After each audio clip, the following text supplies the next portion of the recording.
विधान परिषदेचे विरोधी पक्षनेते अंबादास दानवे आपल्याबरोबर आहेत. दानवेजी, खरं तर ठाकरे गटाला काही गळती लागली आहे का असा प्रश्न निर्माण होतोय. तेजस्विनी घोसाळकर, जे अभिषेक घोसाळकर दिवंगत यांच्या पत्नी आहेत, त्या देखील ठाकरे गटाला सोडचिठ्ठी देण्याच्या मार्गावरती त्यांनी पत्र लिहिलंय. आज उद्धव ठाकरेंची ते भेट घेणार आहेत मातोश्री. मला असं वाटत नाही, कारण अभिषेक घोसाळकरांच्या जो मृत्यू झाला, मर्डर झाला, त्याच्यानंतर तेजस्वी घोसाळकरांनी ज्या धैर्याने काम केलेलं आहे त्या भागामध्ये, मला वाटतं याची बरोबरी कोणीच करू शकत नाही.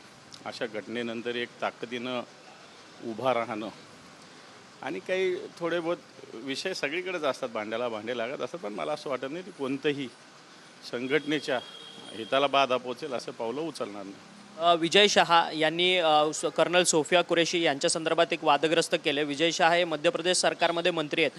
तुम्ही देखील ट्विट केलं आहे की कर्नल सोफिया कुरेशींचं अशा अपमानास्पद वागणूक जी आहे ती विजय शहा यांनी आपल्या भाषणांमधून केलेली. मला असं वाटतं भारतीय जनता पार्टीचे लोक बोलतात म्हणजे काय फार काळ्या दगडावरची पांढरी रेख नाही आहे.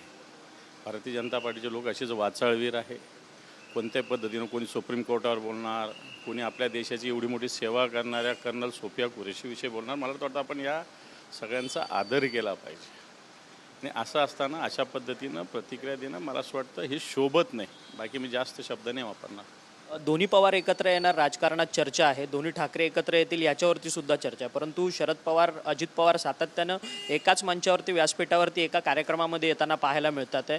आणि ज्या पद्धतीने अजित पवार आणि शरद पवारांचं भेटणं आहे, त्यामुळे दोन्ही पवार एकत्र आले तर महाविकास आघाडीला धक्का लागू शकतो. मला असं वाटतं एका व्यासपीठावर येणं म्हणजे एक होणं असा त्याचा अर्थ नसतो. वेगवेगळ्या निमित्तानं सहकार क्षेत्र असेल, शैक्षणिक क्षेत्र असेल, विकासाचं काम असेल, तर एका व्यासपीठावर लोक येत असतात. मला वाटतं आपण तेवढा त्याचा अर्थ घ्यावा, आणि बाकी याच्यावर काही होणार असेल तर जे ते त्याचा तो विषय असतो. त्याच्यामुळे फार महाविकास आघाडी किंवा शिवसेना जे व्हायचं ते होत असतं, त्याला काय. परंतु तुमच्याच पक्षातले नेते मात्र यावरती आक्षेप घेतात आहेत. संजय राऊत म्हणतात आहेत की आम्ही कधी संस्थात्मक राजकारण केलेलं नाही, आम्ही जिथे वैर आहे त्या ठिकाणी आम्ही बोललेलो आहे सातत्याने. हे ज्याची त्याची कामाची एक सिस्टीम आहे, पद्धती. शिवसेनेची एक सिस्टीम वेगळी आहे, त्यांची पद्धती वेगळी आहे.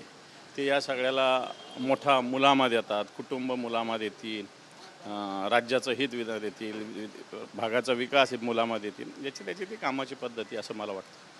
धन्यवाद, तुम्ही आमच्याशी बातचीत केली. अंबादास दानवे होते विरोधी पक्ष नेते.